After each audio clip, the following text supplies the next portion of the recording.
Now, I want to tell you something very important here. God always promises freedom while you're in the land of slavery. God told the children of Israel, there's a land with milk and honey. He told them that when they were in bondage. God always gives you promise about light when you are in darkness. Secondly, God always raises up a deliverer to bring you out of physical oppression. Physical oppression. But here's the problem. God never takes oppressed people directly to freedom. Write that down. God will never take oppressed people directly to freedom. Never. If you study history, he never took them direct to freedom. Because their mind is a problem. And I want to say this right now. The Bahamas is not free yet. We are delivered. Don't confuse the two. In other words, God will always lead people into a stage of deliverance. A period where he gives them an opportunity to learn how to live in freedom. Because freedom is a difficult place to live. And it took them 40 years to make it to that point. Do you understand the times? And when they reach 40 years, God says, if you didn't change your mind, I'm going to kill you. This is found in the Bible.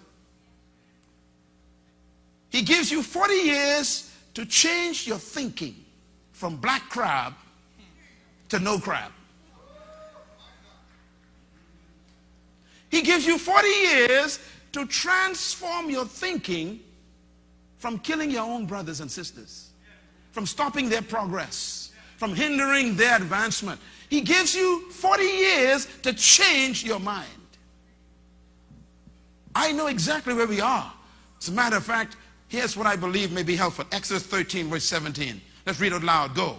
When Pharaoh, come on, read it loud. When Pharaoh let the people go, God did not lead them on the road through the Philistine country, even though that was shorter. Stop reading. My wife and I went to Egypt some years ago, and we went from Egypt to Israel. We flew from Tel Aviv to Cairo. It took 20 minutes. When I landed, I was confused. I said to my guide, why are we here so quickly? He says, well, it takes 40 days to walk from Cairo to Tel Aviv. No, let me say it slowly. It takes 40 days to walk from Egypt to Canaan. 40 days. God says, I ain't going to take them the short way. Read the next statement. He says, for if they face war, that means responsibility, pressure, struggles, they might change their minds and return to slavery.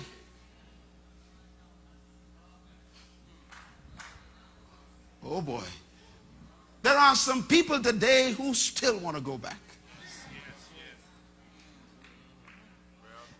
God says, I could take you there in 40 days. But it's not your location I'm concerned about. It's your mentality.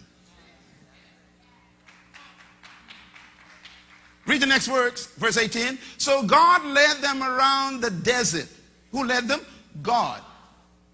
He led them around the desert road toward the Red Sea. He led them into a test to check their minds.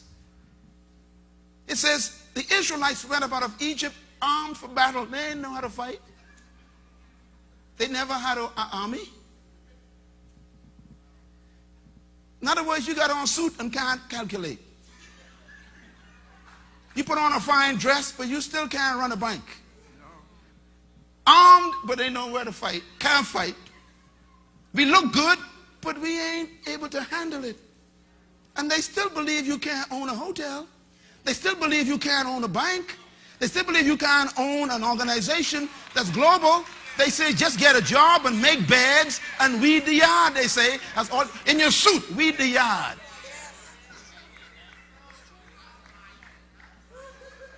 Dress, but can't fight. Are you listening to me? God says, I lead them the long way. Listen, God is more concerned about your transformation than he is about your relocation. God said, I don't want you to go to Canaan yet because you ain't got the Canaan mentality. So I'm going to keep you in this desert for 40 years.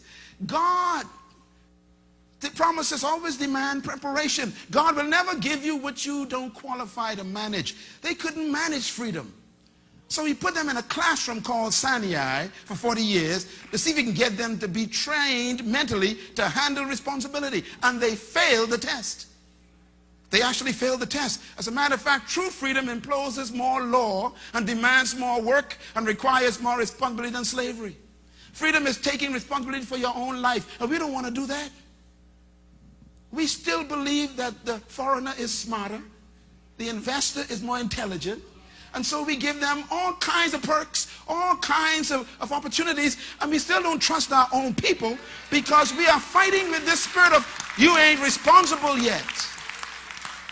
We got behemoths with PhDs who cannot be permitted to run a bike.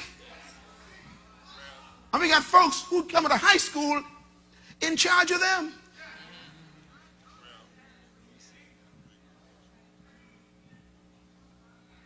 "40 years. Stay with me, please. You can't sleep on this today. I'm telling you now, this is heavy stuff. Transformation is more important than relocation. Write it down. In other words, mental freedom is more important than physical deliverance. Nothing can corrupt Canaan more than Egyptian slavery thinking. That's why Canaan demands conversion. The enemy of freedom is a slave mentality. And freedom is so special, God will keep you out of it until you get the freedom mentality. In other words, you need to change the mentality in order to enjoy the relocation. God always provides miraculously when you are in deliverance. That's why we survived 40 years. We still can't believe how we made it.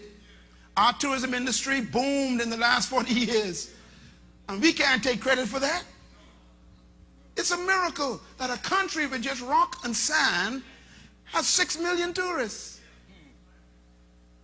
That could be wiped out in one day. So we got to be careful. It's a miracle. God provides miracles and deliverance. He gave them free food, free clothing, free water from a rock, gave them free healing from a snake on a pole. Everything was free. Why? Miracles and deliverance. But when the 40 years is up, the manna stops, the water doesn't come from the rock anymore, and the snake dies. That means you got to go dig your own wells, plant your own farms, and you better eat properly to take care of your own body. 40 years. God will never take a people to the land of freedom until he has taken the land of oppression out of their minds. In other words, God is willing to wait for the right generation to go into the land of freedom. And he will wait if he has to wait 40 years. Can I put it to you this way? God always raises up a new leader to take the people into freedom. When the people arrive in the land of freedom, the miraculous stops and the work begins. In the land of freedom, you must grow your own food. You must sew your own clothing and build your own homes. In freedom, you must fight your own battles. Oh boy. We still calling for foreign help. You know, when they came out of Egypt, they didn't fight a single person. God killed the whole army of Pharaoh by himself. They never fought. But when they went into the land of Canaan, the first day, the first thing Joshua saw was Jericho. And the first thing he saw was a man dressed in an armor. The first thing Moses saw was a burning bush, a miracle. The first thing Joshua saw was a man in armor, a fighter. God was saying, okay, in Moses' time, everything is a miracle. In Joshua's time, you better fight your way to get what you need. And Joshua had to fight to possess the land. In other words, there must be the breaking of the chain mentally. Write this down, please, out loud. I want you to write this down. What is the responsibility of freedom? Freedom is a tough place. We're about to enter it. 40 years means that we are about to leave the wilderness and cross over. 40 years always is the mark God gives in Scripture for a generational cross. Let me prove that to you. Here's a verse you probably never saw before. And write this down, please. I'm going to talk about 40 for a minute and I'll show you a verse. 40 is the number in the Bible for generation. As a matter of fact, generation is the fullness of national service. God gives you 40 years for national service. That means to serve your country. After that, you better have done your job. I'll prove that in a minute. Number 3, generation is the completion of one phase and the transfer to another. That's what 40 means. 40 also means the number of succession. 40 also means the number of transfer. 40 also means the number of transformation. That means if you don't change at 40, God gets rid of you. Let's see if this is true. Read 2 Samuel 5 verse 4. Read. David was 30 years old when he became king. And he reigned how long? 40 years. In Hebron, he reigned Judah for 7 years, 6 months. And in Jerusalem, he reigned all over Israel for 33, which makes 40. And then David died. Look at the next verse. 1 Kings 11:42. Read. Solomon reigned in Jerusalem how long? 40 years. Then he rested with his fathers and was buried in the city of David, his father. And Rehoboam, his son, what? Succeeded him. All of them at 40. Still not convinced? Let's try one more. Psalm 95 verse 10. Read. For 40 years, God says, I was angry with this generation. I said, they are a people whose hearts go astray. They have not known my ways, so I declared by an oath. God is swearing. Now watch this. They shall never enter that land. God swore, I'm going to kill all of them. Because they would not change their mentality.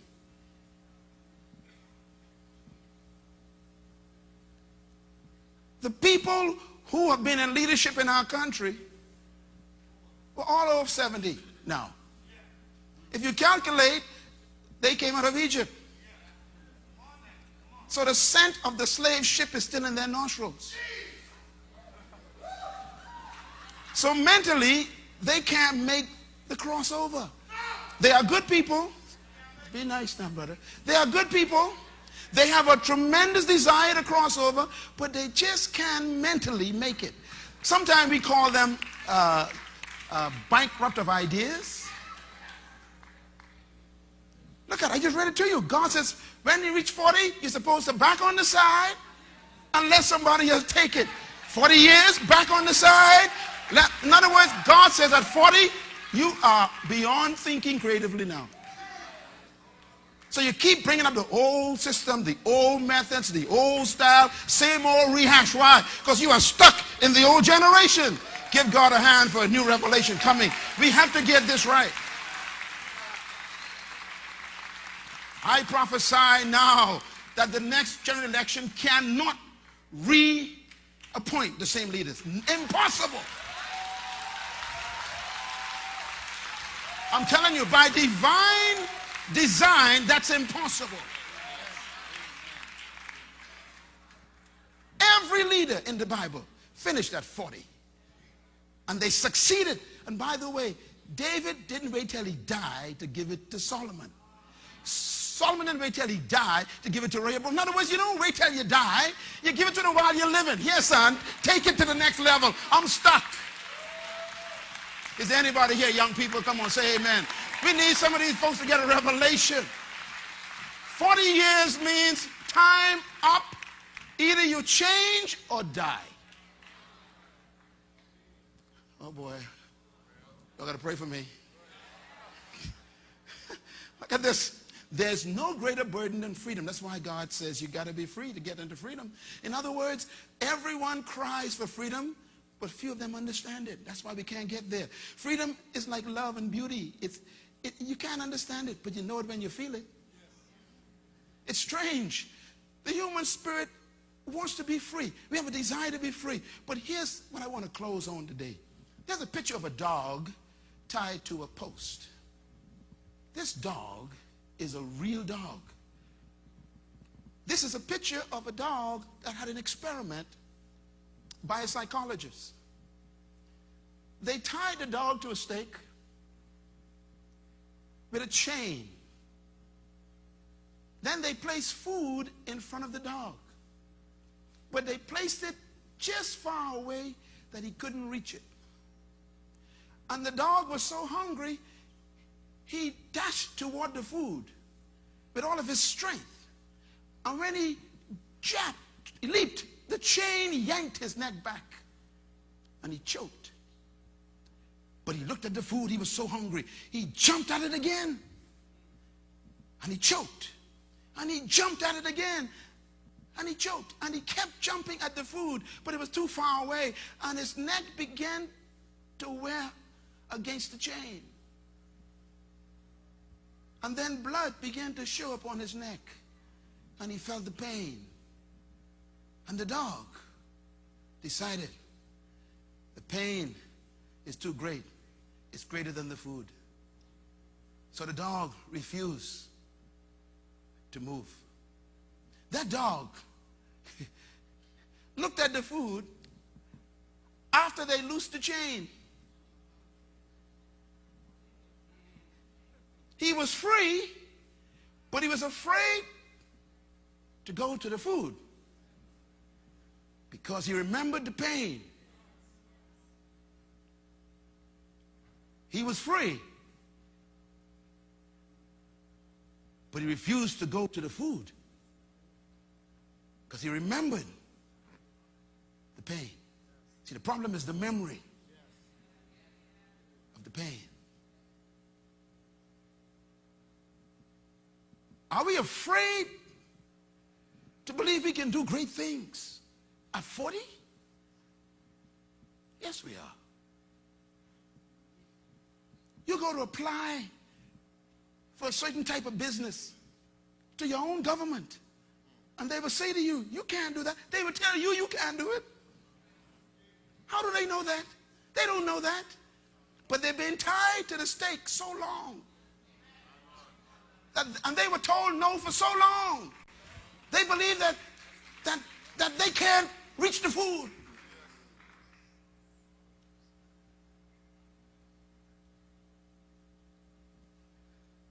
Write this down, please. This is very important. We can die in the presence of resources. Africa is suffering from this right now. The wealthiest continent on earth is Africa, and yet it's the poorest. You can die in the presence of plenty, even though you call yourself free. The memory is more powerful than the chain. In other words, the chain is still in your mind. In other words, we are tied to a stake. Our social and economic and religious conditioning ties us to an invisible stake, and positions does not guarantee disposition. You change your position, but your disposition is still the same. In other words, new does not guarantee change. Without mental transformation, you can go to a new place but continue to do the old things. What you feed your soul determines your quality of life, and it decreases your freedom. In essence, freedom is a result of mental adjustment, not relocation. The children of Israel never made it to Canaan. Their location was changed, but their mentality never did. 40 years. They were still thinking the same way.